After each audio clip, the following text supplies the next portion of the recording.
Bonsoir à tous, soyez les bienvenus dans le 18h Info de Télé Nantes. Dans ce journal, le campement de Rome de Carquefou évacué dans la matinée. Nous reviendrons sur l'intervention des forces de l'ordre et l'avenir immédiat des expulsés. La prime à l'embauche, c'est l'une des mesures anti-chômage imaginées par François Hollande. Elle vient d'être lancée en Loire-Atlantique. Enfin, hockey sur glace, nous reviendrons sur la première bataille des playoffs pour les Corsaires de Nantes. Ils se sont inclinés face à Nice, 5-2. Il y a 2 semaines, la mairie de Carquefou publiait un texte pour exiger l'évacuation d'un camp de Roms sur la commune. Une intervention qui a finalement eu lieu tôt ce mercredi matin sur le site du Moulin-Boisseau. Les habitants du campement sont partis dans le calme, mais aucune solution de relogement ne leur a été proposée. C'est un reportage de Julien Herpin. Voilà plusieurs jours qu'ils s'y préparaient. Sur le camp du Moulin-Boisseau, la population rome présente depuis la fin de l'été a un temps cru que l'expulsion était reportée. Avant de voir débarquer, vers 8h, plusieurs compagnies de CRS ainsi qu'une pelleteuse chargée de libérer l'accès au terrain qu'ils occupaient légalement. Ici, plus de 300 personnes vivaient dans des conditions précaires, mais avec des enfants scolarisés et du travail pour certains adultes. On fait une demande chez le préfet et le Nantes Métropole qui fasse une exception pour les enfants et tout ça, qui nous reste en moins jusqu'à il va venir l'été pour les enfants et tout ça. Parce qu'avec le temps aussi, c'est pas facile pour les familles. Alors qu'il y a des familles qui n'ont aucune voiture, qui n'ont aucune possibilité de prendre leur caravane et leurs enfants. À l'arrivée des forces de l'ordre, certains habitants jettent des pierres et autres objets avant que la situation ne se calme. La suite a ressemblé aux autres expulsions vécues ces derniers mois. Des véhicules se relayent pour évacuer des caravanes, parfois à peine en mesure de rouler, afin de les stationner dans la zone d'activité la plus proche, avant un nouveau départ vers un terrain de l'agglomération. Il est probable que la préfecture a cédé à la pression du maire de Carquefou, oui. Sur pratiquement toutes les communes, il y en a maintenant des terrains sauvages.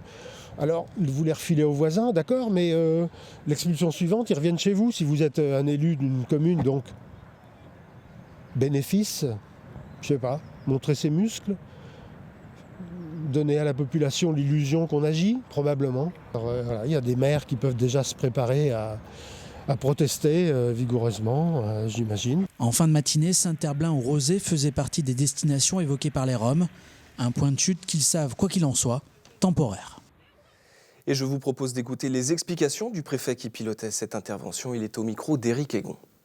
Je me permets de dire de manière simple et claire que cette expulsion est exécutée en application d'une décision de justice. Et avec les responsables municipaux, effectivement, on a pensé qu'à un moment donné, dans l'exécution de la décision de justice, il fallait passer à l'acte. Nous l'avons fait ce matin, et je rappelle que le sujet doit être vu dans une vision géographique plus large que seulement la commune. C'est un sujet qui concerne toute l'agglomération. Donc nous essayons pas à pas de trouver des solutions. Il n'y a pas une solution unique à présenter par avance, mais quand il y a une décision de justice, il faut aussi qu'elle soit exécutée. Mi-janvier, François Hollande annonçait son plan d'urgence pour l'emploi. Parmi les mesures imaginées par l'exécutif, une prime à l'embauche réservée aux entreprises en cas de recrutement, mais sous certaines conditions. Selon le ministère du Travail, 28 000 demandes ont été déposées la semaine dernière en France. Qu'en est-il de la Loire-Atlantique? Réponse avec ce reportage d'Éric Egon. Aider les entreprises à recruter, c'est l'objectif du plan embauche PME lancé en janvier par le gouvernement. Il permet aux entreprises de moins de 250 salariés de bénéficier pendant les 2 premières années maximum d'un CDI ou d'un CDD d'une prime de 500 € par trimestre, ce qui correspond à 100% des cotisations patronales pour les salaires proches du SMIC. Ça représente un nombre de dossiers important puisqu'on est sur un nombre total de dossiers de 2600 à ce jour. On est sur une moyenne de 150 dossiers par jour à peu près. Ça fonctionne bien. Et ça signifie quoi? Ça signifie que les chefs d'entreprise ont envie d'embaucher, en tout cas pour un certain nombre d'entre eux. Et grâce à cette aide-là de l'État, ce coup de pouce de l'État qui est important, je pense que le taux de chômage va baisser considérablement dans la région.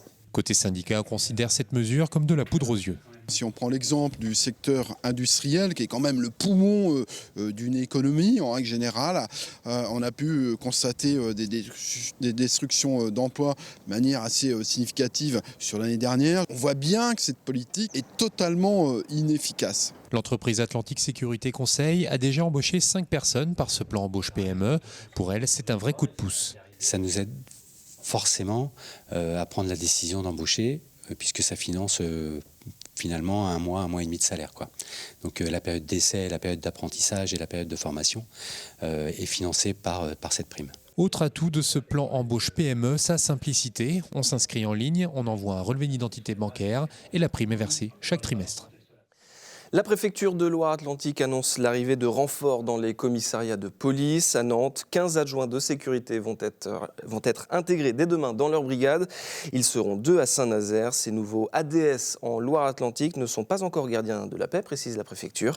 Mais le poste d'adjoint serait un tremplin vers ce métier.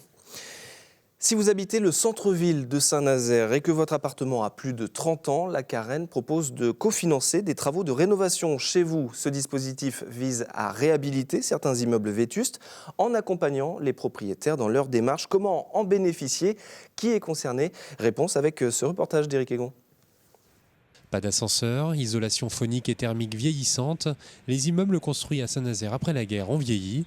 La Carène lance donc un appel à projet visant à inciter les copropriétaires à rénover leur logement en les accompagnant techniquement et financièrement. Aujourd'hui, ce parc de logements qui est en centre-ville a perdu un peu d'habitants, est un peu moins attractif puisqu'il est vieillissant. Il a aujourd'hui plus de 60 ans d'âge. Nous avons mis en place cet appel à projet pour le rendre plus attractif pour des nouveaux habitants qui viennent s'implanter sur notre territoire. Et puis aussi, et bien sûr, plus confortable pour les habitants qui l'occupent. Sont concernées les copropriétés du centre-ville de plus de 3 logements construits entre 1945 et 1975. 20 copropriétés seront sélectionnées pour être accompagnées et 10 d'entre elles pourront bénéficier d'une aide allant jusqu'à 40% des travaux dans une limite de 12 000 €. Avant tout, l'idée, c'est de constituer un peu des opérations un peu de référence, qui permettront de montrer aux autres copropriétés que c'est possible, qu'on peut faire des choses. Nous, on est convaincus que le centre-ville peut être rendu plus attractif. Il n'y a pas de raison qu'au niveau des logements, on n'y arrive pas. La Carène investit 1 million d'euros dans ce projet. Un immeuble témoin a même été acheté avenue Albert Demain afin d'être réhabilité. Le but étant de montrer ce qui peut être fait en matière de rénovation. Le dépôt des candidatures pour bénéficier de cet appel à projet est ouvert jusqu'au 31 mars. Les playoffs commencent mal pour les Corsaires. Les hockeyeurs sur glace nantais ont chuté à domicile face à la meilleure équipe de la saison régulière, Nice. Une défaite de 3 buts assez cruelle car les Corsaires ont réussi à faire douter les Azuréens. Le résumé et les réactions avec les images de Jean-Michel Naga.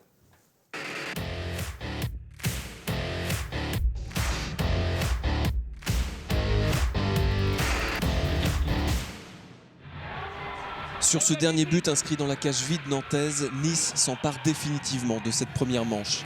5-2, la note est salée pour les Corsaires. Face aux leaders de Division 1, les Nantais n'ont jamais baissé pavillon. C'est un match où on a montré qu'on était capable de rivaliser avec eux. Au niveau du classement, il y a beaucoup d'écart, mais sur la glace ce soir, effectivement, on n'a pas vu beaucoup de différence. C'est décevant, c'est clair, parce qu'on était juste là. C'est un match de 1 but qui a fait la différence. Puis, au lieu d'être 1-0 pour nous, on s'en va à Nice en déficit de 1. Mais ce qui est encourageant, c'est qu'on n'a pas été déclassés. On a bien joué défensivement. Puis, on a manqué peut-être un peu de réalisme sur nos powerplays. Au milieu du deuxième tiers, le NAG est mené 3-1, mais il repart à l'abordage. Les hockeyeurs nantais continuent leur travail de sape sur la glace. Ils parviennent à revenir à un petit but de leur adversaire sur cette contre-attaque conclue par Tommy Fiorentino. 3-2, tout reste possible dans cette rencontre. Les Corsaires poussent et se créent des occasions, mais ce sont finalement les Niçois qui reprennent le large. Le NAG s'incline avec les honneurs. Mené 1-0 dans cette série, Nantes est désormais dos au mur. L'équipe va prendre la direction de la Côte d'Azur pour le deuxième round avec l'objectif de créer la surprise. On voulait montrer beaucoup de solidarité, on l'a fait. On n'a pas été récompensé, mais ça paiera samedi. Si ça peut tourner un peu plus pour nous autres, les retours, qu'on est dans les bâtons au lieu dans les patins, puis avoir un petit peu de chance, je suis convaincu qu'on peut aller chercher 2 matchs là-bas, mais en premier temps, on va essayer d'aller chercher le premier match, puis par la suite, tout peut arriver. Le défi est immense pour les Corsaires. Cette saison, en 13 matchs à domicile, Nice s'est imposé 12 fois. Et c'est la fin de cette édition. Merci beaucoup de l'avoir suivi. L'information en Loire-Atlantique continue sur notre site internet telenantes.com, mais également sur Twitter et Facebook. Merci beaucoup d'avoir suivi ce JT. Je vous dis à demain pour un nouveau 18h Info.